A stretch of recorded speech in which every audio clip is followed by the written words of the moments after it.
Economics professor Robert Black, one of the chief investigators of the S&Ls, is laying out everything our guest is saying and even more. He says it's criminal, conspiracy, top to bottom, that they run all the regulators, they control the entire system, these big banks and brokerage firms, and they're going to destroy our society if we don't stop them, and that the fraud we've seen is by an order of magnitude the greatest in history. Those are quotes from Fall of the Republic, the new DVD film we just released 2 weeks ago, or less than 2 weeks ago. Get the DVD at Infowars.com. We have John Perkins in there, Webster Tarpley, a doctor of economics, and also a doctor of history, all agreeing with the same documents, same material. And that's only 45 minutes of the 2-hour, 24-minute film.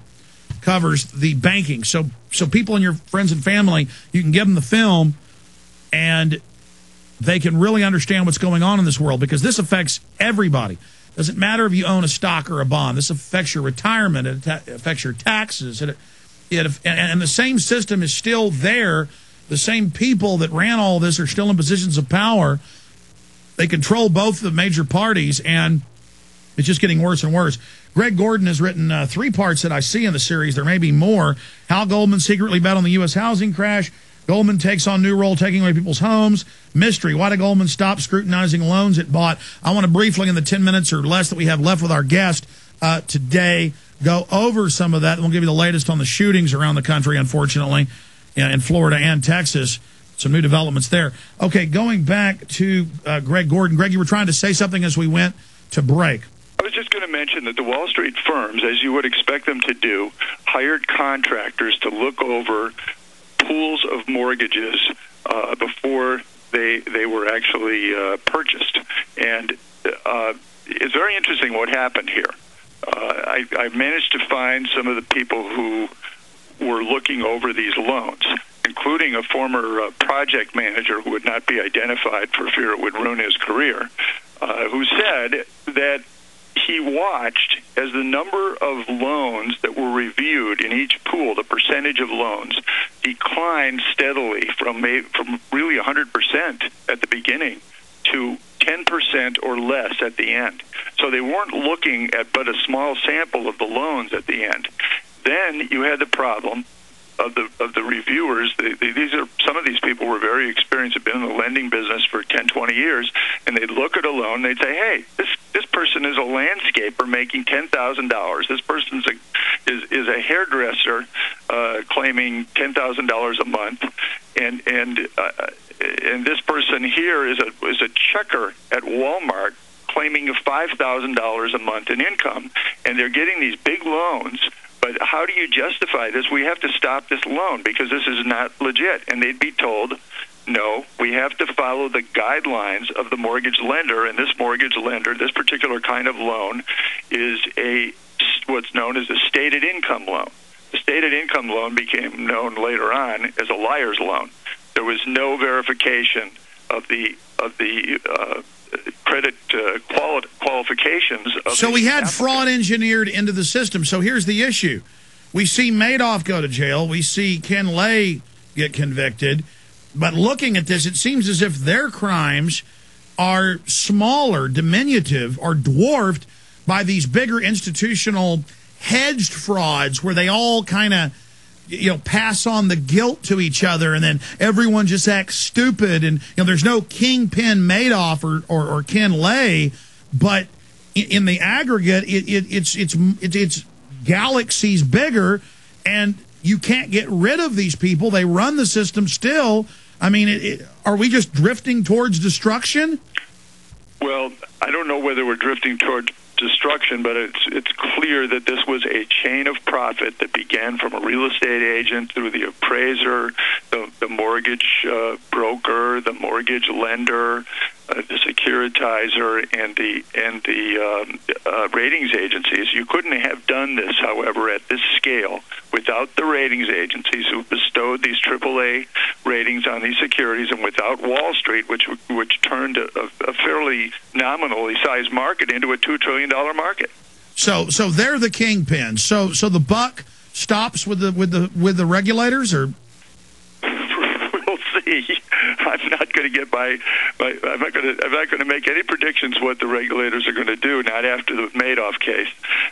We'll see whether they are willing to go in there and subpoena Goldman Sachs to find out exactly what bets and what was the chronology was, the timing of all these secret bets and what they were and what people knew. Most important, perhaps, and probably, what did people know while they were making the secret bets? Did they know they were peddling toxic waste and they needed to insure themselves, and that's why they bought $20 billion in insurance-like bets with AIG? Or was this just, as Goldman Sachs would put it, were they just repositioning their portfolio?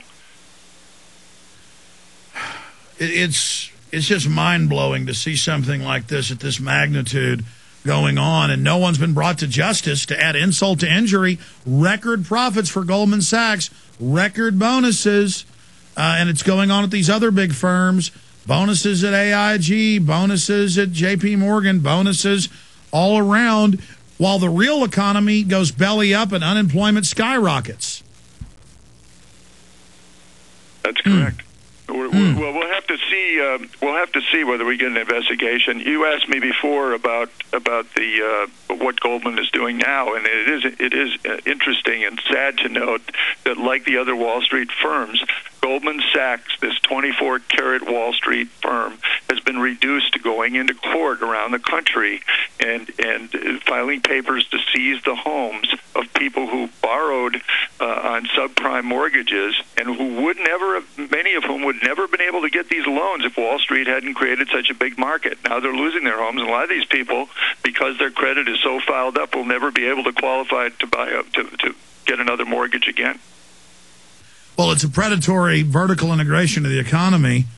Strip mining is the way I would describe it. But certainly Goldman has come out better than anybody in this. Most of their competitors are dead and gone. They've made record profits. They've got their people everywhere in every regulatory agency in the White House. And so it paid off. I mean, it looks like this paid. Looks like, why did that famous gangster rob banks? Because that's where the money was.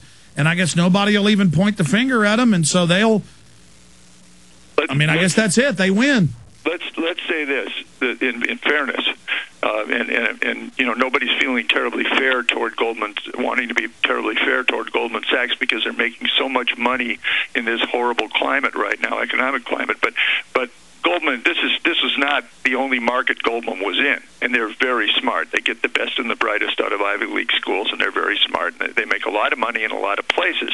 What's drawn our attention is just the fact that Goldman wasn't a small player, and they got out. They made it out safely, and nobody else really did.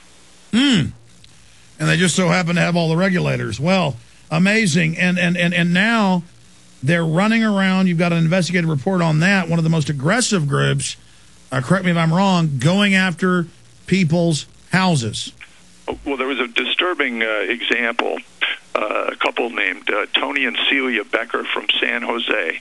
They had a 1,500-square-foot house, and they took a couple of mortgages out to support a jewelry business that had been hit with wildfires and other things that happened in California, and they were having some financial problems. They took these mortgages out to free up some cash to try to keep their business afloat, and they fell behind nonetheless on the payments when the second wildfire kind of wiped out the whole area around their business.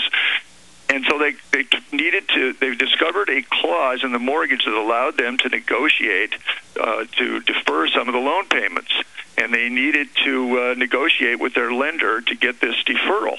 The only problem was nobody would admit to being the lender.